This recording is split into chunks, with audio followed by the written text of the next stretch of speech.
할렐루야. 오늘 함께 은혜를 나눌 말씀은 요한계시록 14장 1절부터 5절까지의 말씀이고요. 구원받은 성도들에 관한 말씀을 함께 묵상하며 은혜를 나누기를 원합니다. 본문 1절부터 3절까지의 말씀을 한번 먼저 보겠습니다. 또 내가 보니 보라 어린 양이 시온산에 섰고 그와 함께 14만 4천이 서 있는데 그들의 이마에는 어린 양의 이름과 그 아버지의 이름을 쓴 것이 있더라.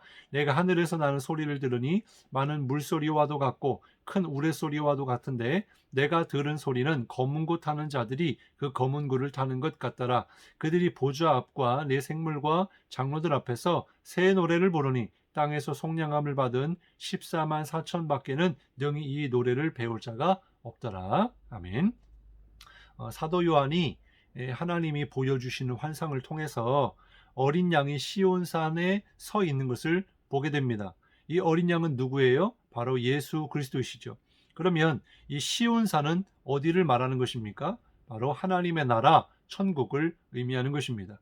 히브리서 12장 22절에 보면 그러나 너희가 이른 곳은 시온산과 살아계신 하나님의 도성인 하늘의 예루살렘과 천만 천사와 이렇게 말씀해 주고 있어요. 또 사도 요한은 그와 함께 14만 4천 명이 서 있는 것을 보았습니다. 우리가 이미 이 14만 4천에 대해서 요한계시록 7장에 이렇게 말씀을 살펴보았고요. 그리고 거기에는 수많은 큰 무리들, 흰옷을 입은 무리들에 대해서도 우리가 살펴보았습니다. 이들은 누구라고 그랬어요? 14만 4천 명은 구약의 모든 믿음의 백성들, 구원의 백성들을 이야기하는 것이고 또 셀 수 없는 큰 흰옷 입은 무리는 바로 이 땅의 교회, 지금 신약의 모든 성도들을 구원받은 성도들을 가리킨다라고 말씀을 드렸습니다. 공통적인 것은 바로 구원받은 백성들이다라는 거예요. 근데 이 구원을 받은 이 14만 4천 명의 이마에 보니까 뭐라고 써 있냐면 어린 양의 이름과 그 아버지의 이름을 쓴 것이라 이렇게 돼 있어요. 바로 이들은 구원받은 백성들의 주인이 누구냐? 하나님이시다라는 거죠. 사도 요한은 또 하늘에서 큰 소리를 듣게 되는데요. 많은 물소리와도 같고 큰 뇌성과도 같은 그런 소리를 듣는데 검은 고 타는 자들의 검은 고 타는 소리와 같더라 그랬어요. 이것은 뭐냐고 하니까 14만 4천 명이 부르는 그런 찬양의 소리인데 바로 말씀해 보니까 이 새 노래는 이 14만 4천 명 밖에는 배울 자가 없다라고 말씀해 주고 있어요. 그러면 왜 새 노래는 구원받은 14만 4천 명만 부를 수 있을까요? 바로 이 새 노래는 하나님의 구원을 찬양하며 또 감사하고 또 증거하는 노래이기 때문입니다. 시편 98편 1절에 보니까 새 노래로 여호와께 찬송하라. 그는 기이한 일을 행하사 그의 오른손과 거룩한 팔로 자기를 위하여 구원을 베푸셨음이로다 그랬어요. 그러니까 구원받은 자만의 고백이 바로 새 노래다라고 하는 것입니다.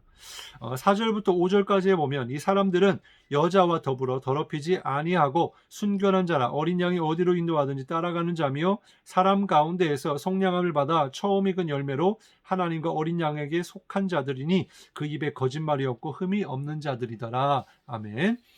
여기에서는 이 구원받은 사람의 특징이 뭐냐라고 할 때에 첫 번째로 구원받은 성도들은 순결한 자들이다라는 것을 깨달을 수가 있습니다. 원문을 다시 번역해 보면 이들은 여자들로 더불어 더럽혀지지 아니했으니 이는 그들이 처녀임이라 그랬어요. 여자들은 세상을 가리키고요. 참 성도들은 구원받은 후에 다시 죄악되고 멸망할 세상을 사랑하지 않는다라는 것입니다. 비록 그들이 과거에는 술 마시고 방탕하였을지라도 이제 다시 그런 세상 생활로 돌아가지 않는다라는 거예요. 그들은 이제 세상을 사랑하지 않고 오직 하나님만을 사랑하는 존재가 된 것입니다. 고린도후서 11장 2절부터 3절에 보면 사도 바울이 고린도 교회의 성도들에게 이렇게 편지를 했어요. 내가 하나님의 열심으로 너희를 위하여 열심을 내노니 내가 너희를 정결한 처녀로 한 남편인 그리스도께 드리려고 중매함이로다. 그러나 나는 뱀이 그 간계로 하와를 미혹한 것 같이 너희 마음이 그리스도를 향하는 진실함과 깨끗함에서 떠나 부패할까 두려워하노라 그랬어요. 또한 사도 바울은 고린도 교인들이 다른 예수, 다른 영, 다른 복음을 용납했다라고 하는 것을 지적하면서 책망하며 권면하기를 바르게 믿음 생활해라 이렇게 권면해주고 있습니다. 그러니까 우리가 구원받은 자라면 모든 잘못된 사상, 그리고 잘못된 교리, 그리고 모든 잘못된 세상의 행위와 풍조, 이것을 버리고 오직 예수 그리스도만을 바라보고 그 주님만을 섬기고 경배하며 또 오직 성경에 계시된 하나님의 온전한 뜻만 믿고 따라가는 섬기는 자가 되어야 될 줄로 믿습니다. 두 번째로 구원받은 자들의 특징이 뭐냐 하니까 순종하는 자들이다라는 거예요. 그들은 어린 양이 어디로 가든지 따라가는 자들입니다. 우리는 오직 하나님과 주 예수 그리스도만 따르는 자들이에요. 그의 말씀과 명령이 성경에 기록되어 있기 때문에 우리는 주님의 말씀을 믿고 순종하는 것입니다. 목사의 성경적 교훈, 바로 목회자를 통해서 하나님의 말씀을 있는 그대로 전하게 될 때에 우리가 할 일은 순종하는 길이다라는 거예요. 그것이 하나님께 순종하는 바른 믿음의 태도다라고 하는 것입니다. 그러나 아무리 목사라 할지라도 또 뭔가 영적으로 깨달음이 많다 해도 성경에서 벗어난 잘못된 왜곡된 진리를 선포할 때는 절대로 따라가지 말아야 할 것입니다. 오직 주님만을 따라가고 주님의 말씀만을 따라가야 한다라는 거예요. 그래서 올 한 해를 우리가 돌아보면서 정말 말씀에 순종했는지 하지 않았는지를 우리가 회개하며 정말 주님의 말씀을 따라 정말 자원함으로 즐겁게 순종하는 그런 구원받은 믿음의 백성이 될 수 있기를 바랍니다. 세 번째로 그 입에 거짓말이 없고 흠이 없는 자들이다 그래요. 구속받은 성도들의 특징은요, 거짓말하지 않는다라는 것입니다. 우리가 신천지를 이야기할 때 자기의 신분을 속이고 또 교묘하게 성경을 풀이하면서 거짓말로 이렇게 신천지를 인도하는 그런 사람들을 우리가 보게 됩니다. 그런 것처럼 거짓말은 잘못된 거예요. 오직 진리만을 선포해야 하는 것입니다. 왜냐하면 거짓의 아버지가 사탄이기 때문에 그렇습니다.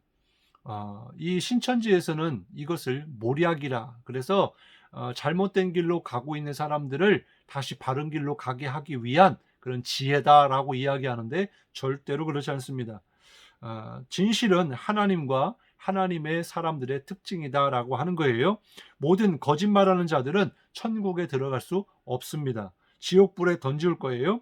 또한 구속받은 성도의 특징이 뭐냐 하니까 흠없는 자들이다라는 거예요. 하나님의 뜻은 우리가 흠없는 자가 되는 것입니다.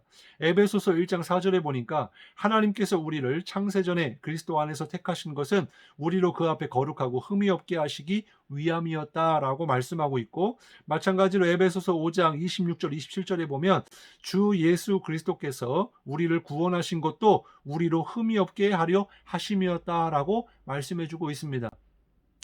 우리가 흠이 있는지 없는지를 한번 돌아보기를 원합니다. 흠이 많을 거예요. 그런데 여기서 말하는 흠이 없는다라고 하는 것은 또한 주님이 다시 오실 때까지 흠이 없기를 기도한다라고 한다는 것은 바로 우리가 우리 스스로의 힘으로 공로로 깨끗하여지는 것이 아니라 늘 주님 안에 있어야 한다는 거예요. 그리고 주님의 보혈로 깨끗해지는 것을 이야기하는 것입니다. 의롭다 여김을 받는 거예요. 그렇기 때문에 우리가 정말 주님 앞에 우리의 모든 죄를 회개함으로 주님께서 우리를 불의에서 깨끗게 하시는 그 은혜로 인하여 우리가 흠이 없게 되는 줄로 믿으시기 바랍니다. 이제 올 한 해를 이제 마무리하면서 정말 구원받은 성도로서의 삶을 살았는지를 우리가 생각해보고 정말 주님 부르실 때에 주님 앞에 서게 되었을 때에 이렇게 순결하고 순종하고 거짓말하지 않고 흠이 없는 그런 믿음의 사람으로 설 수 있는 은혜가 있기를 주님의 이름으로 축원합니다. 기도하겠습니다. 하나님 감사합니다. 하나님, 오늘 말씀을 통해서 정말 14만 4천 명에 대하여 정말 구원받은 믿음의 백성들에 대하여 말씀을 깨닫게 하시니 감사를 드립니다. 날마다 우리가 구원받은 증거는 주님을 향해 새 노래로 찬송하는 것입니다. 우리가 오늘도 주님을 온전히 찬송하게 하시고 정말 구원의 은혜를 노래하게 하시고 주님의 그 놀라운 구원의 능력을 찬송케 하여 주옵소서.